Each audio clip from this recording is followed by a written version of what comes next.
வணக்கம் நண்பர்களே. உலகில் மனிதகுலத்தின் இருப்பும் வளர்ச்சிக்கும் அடிப்படையான உணர்வுகளில் அன்புக்கு ஈடு இணையற்ற இடம் உண்டு. அன்பு என்பது தனக்குள்ளும் பிறரிடமும் வெளிப்படும் ஒரு சர்வ வியாபகமான சக்தி. இதில் ஆன்மநேயம், செல்ஃப் லவ் மற்றும் பிறர்நேயம், லவ் ஆஃப் அதர்ஸ் ஆகிய இரண்டும் தனித்தனியான குணங்களாகத் தோன்றினாலும் ஆழமாக பார்க்கும்போது அவை ஒன்றோடொன்று பிரிக்க முடியாதவாறு பிணைந்து இறுதியில் ஒன்றேயாகின்றன. ஆன்மநேயம் என்பது தன்னை புரிந்து கொள்வது, மதிப்பது, தன்னுடைய நிறை குறைகளை ஏற்றுக்கொள்வது, தனக்கு தேவையான ஓய்வு, அக்கறை, நல்வாழ்வு ஆகியவற்றை வழங்குவது.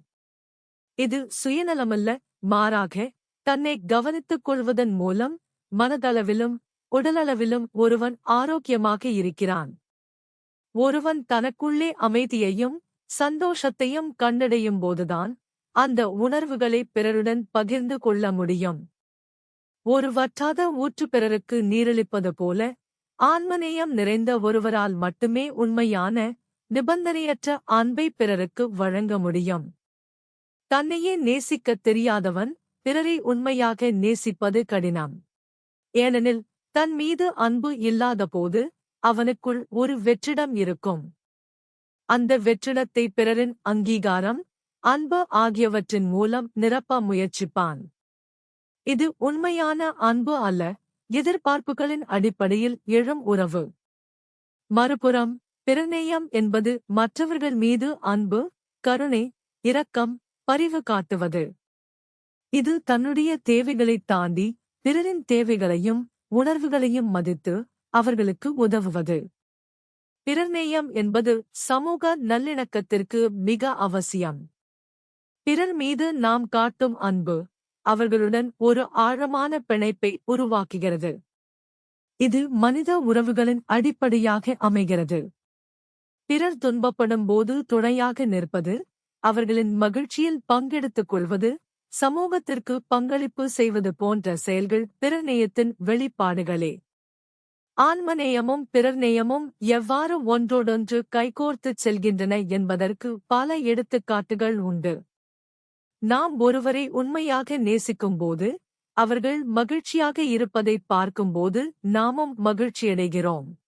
அதுபோல நாம் நமக்கு நல்லது செய்யும்போது நாம் சுற்றியுள்ளவர்களுக்கு நன்மை செய்யவும் தூண்டப்படுகிறோம். ஒரு ஆரோக்கியமான மனநிலையும் உடலும் கொண்ட ஒருவரால் மட்டுமே சமூகத்திற்கு முழுமையாக பங்களிக்க முடியும். நாம் நம்மை புறக்கணித்துவிட்டு பிறருக்கு மட்டும் சேவை செய்ய முயற்சித்தால் விரைவில் சோர்வடைந்து விடுவோம். அதேபோல பிறரை முழுமையாக புறக்கணித்துவிட்டு தன்னைப் பற்றியே சிந்திப்பவன் தனிமையிலும் அர்த்தமற்ற வாழ்விலும் தள்ளப்படுவான். இறுதியில் ஆன்மநேயமும் பிறர்நேயமும் ஒன்றேயாகிவிடுகின்றன. ஏனெனில் நாம் ஒவ்வொருவரும் இந்த பிரபஞ்சத்தின் ஒரு அங்கம். யாதும் ஊரே யாவரும் கேளிர் என்ற சங்க இலக்கிய பார்வை அனைவரையும் நம்மோடு இணைக்கும் ஒரு பிரபஞ்ச அன்பின் வெளிப்பாடு. பிற உயிர்கள் என்பவை நமக்கு புறம்பானவை அல்ல, நம்முடைய நீட்சி. நாம் பிறருக்குச் செய்யும் ஒவ்வொரு நன்மையும் நமக்கே நாம் செய்து கொள்வது போலாகும். ஒரு செடியை நாம் போஷிக்கையில் அது தரும் பழங்கள் நம்மை வந்து சேர்கின்றன.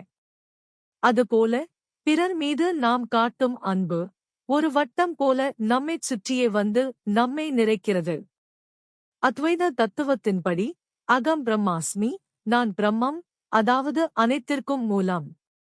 இந்த புரிதல் ஒருவருக்குள் ஏற்படும்போது தனியொரு ஆன்மா என்ற எண்ணம் மறைந்து அனைத்து உயிர்களிலும் பிரபஞ்சத்திலும் தன்னை உணர்கிறான்.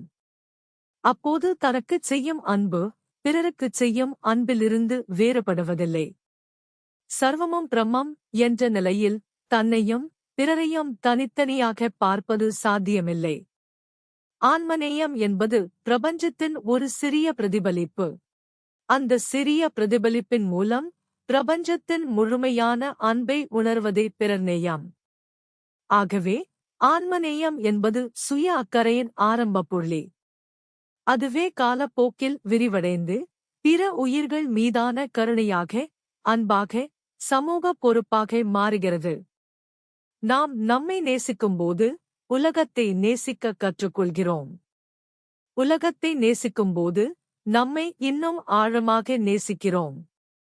இந்த இரட்டை உறவு இறுதியில் ஒன்றுடன் ஒன்று இரண்டரக் கலந்து அன்பு ஒன்றே பிரதானம் என்ற தத்துவத்தை உணர்த்துகிறது. இது மனித குலத்தின் அமைதிக்கும் நல்லிணக்கத்திற்கும் அத்தியாவசியமான ஒரு புரிதலாகும். இந்த வீடியோ பற்றிய உங்கள் கருத்துக்களை கமெண்ட்களில் பகிர்ந்து கொள்ளுங்கள், லைக் செய்யுங்கள், ஷேர் செய்யுங்கள் மற்றும் எனது சேனலை சப்ஸ்கிரைப் செய்யுங்கள்.